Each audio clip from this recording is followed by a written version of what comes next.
जो हमारे खाने में जब लग जाता है तो हम उस खाने को फेंक देते हैं और कई बार हमें उनसे कई तरह की बीमारियां भी हो जाती हैं। पर क्या आप जानते हैं कि फंगस नेचर के लिए बहुत ही ज्यादा इंपॉर्टेंट है। आपको जान के काफी हैरानी होगी कि मशरूम, जिसको हम खाना बहुत ही ज्यादा पसंद करते हैं, वो भी एक तरह का फंगस है। इतना ही नहीं, ब्रेड, चीज और इवन चॉकलेट के बनने में भी फंगस का रोल होता है। फंगस कुछ रेड, कुछ ऑरेंज और कुछ ऐसे जो ग्लो करते हैं और कुछ ऐसे जो पिच ब्लैक हैं। अलग अलग शेप्स, साइजेस और कलर्स में ये अमेजिंग क्रीचर्स हैं फंगस। ये दिखने में जितने फैसिनेटिंग और वेरीड लगते हैं, उतना ही अमेजिंग है इनका एग्जिस्टेंस।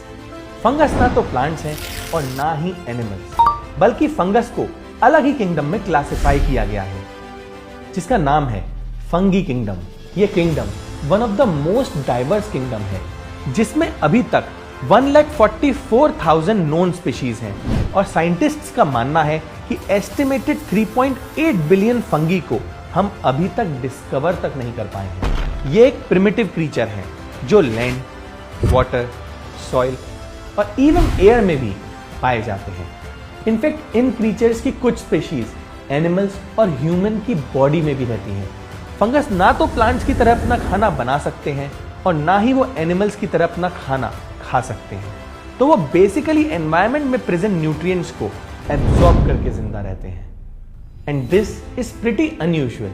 ये तो फंगस की कुछ बेसिक इंफॉर्मेशन थी।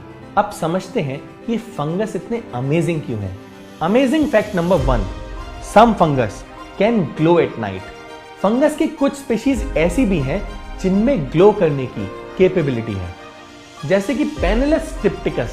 ये दिन में तो साधारण से मशरूम की तरह दिखते हैं, पर रात होते होते ग्लो करने लगते हैं। Amazing fact number 2, fungus is the largest organism on the earth. Probably earth पे एग्जिस्ट करने वाला लार्जेस्ट ऑर्गेनिज्म एक तरह का फंगस है, जिसका नाम है Honey fungus.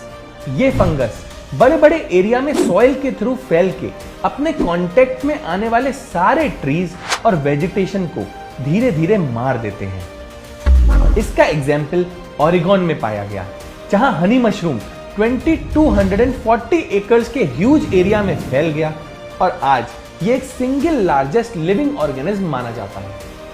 Amazing fact number 3, fungus can survive in extreme conditions.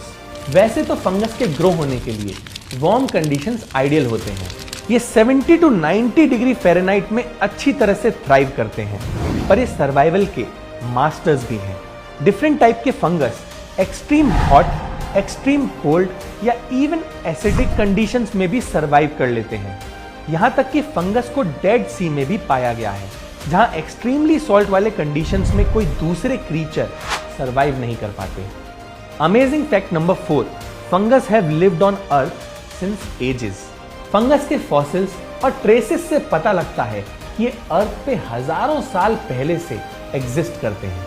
In fact ओरास्पेरा गिरेल्डी नाम के फंगस के ट्रेसेस अर्थ पे 900 मिलियन टू 1 बिलियन ईयर्स पहले के पाए गए हैं। इनके अमेजिंग होने के साथ साथ इस क्रीचर की इंपॉर्टेंस हमारे अर्थ पे बहुत ही ज्यादा है, तो इनकी इंपॉर्टेंस को पॉइंटर्स में समझते हैं। Importance number 1, they recycle nutrients in the environment. Fungus का एनवायरनमेंट में सबसे बड़ा और सबसे इंपॉर्टेंट रोल है dead and decaying plants and animals को एनवायरनमेंट से क्लीन करना। ऐसा करके ये बस एनवायरनमेंट को ही क्लीन नहीं करते, बल्कि ये डेड प्लांट्स और डेड एनिमल्स के न्यूट्रिएंट्स को नेचर में वापस ऐड भी करते हैं।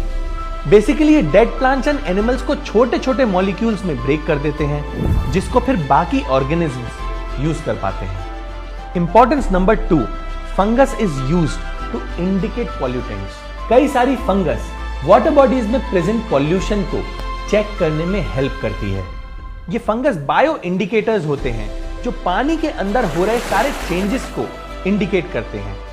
साथ ही कुछ फंगसेस के हेल्प से लैंड और सॉइल के कंडीशंस का भी पता लगाया जा सकता है। Importance number 3, fungus are source of medicines. Medical world को रिवॉल्यूशनाइज करने वाला डिस्कवरी 1929 में किया गया था, जो कि एंटीबायोटिक का पहला सीरीज था। पेनिसिलिन, जिसकी डिस्कवरी के बाद मेडिकल साइंस का फेस हमेशा के लिए चेंज हो गया, क्योंकि इनसे बनी एंटीबायोटिक पहली बार बैक्टीरियल डिसीजेस को ट्रीट करने में सक्सेसफुल हुई थी। Importance number 4, fungus helps to grow forests.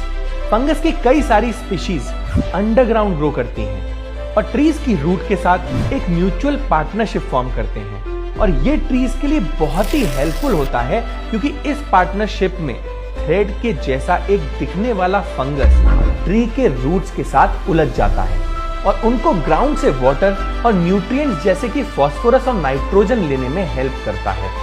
पर फंगस ये काम ऐसे ही नहीं करता, वो इस काम के बदले ट्रीज से कार्बन रिच शुगर कंज्यूम करते हैं। ये पूरा प्रोसेस ट्रीज की ग्रोथ को इंश्योर करता है, साथ ही ये फॉरेस्ट को जल्दी और डेंसली ग्रो करने में भी हेल्प करता है।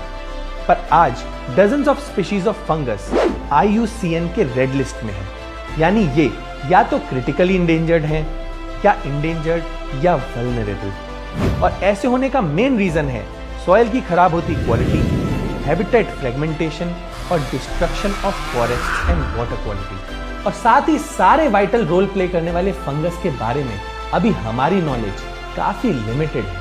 वी नो कि फंगस से डिसीजेस होते हैं, पर फंगस की रोल और इंपॉर्टेंस को समझना भी उतना ही ज्यादा जरूरी है।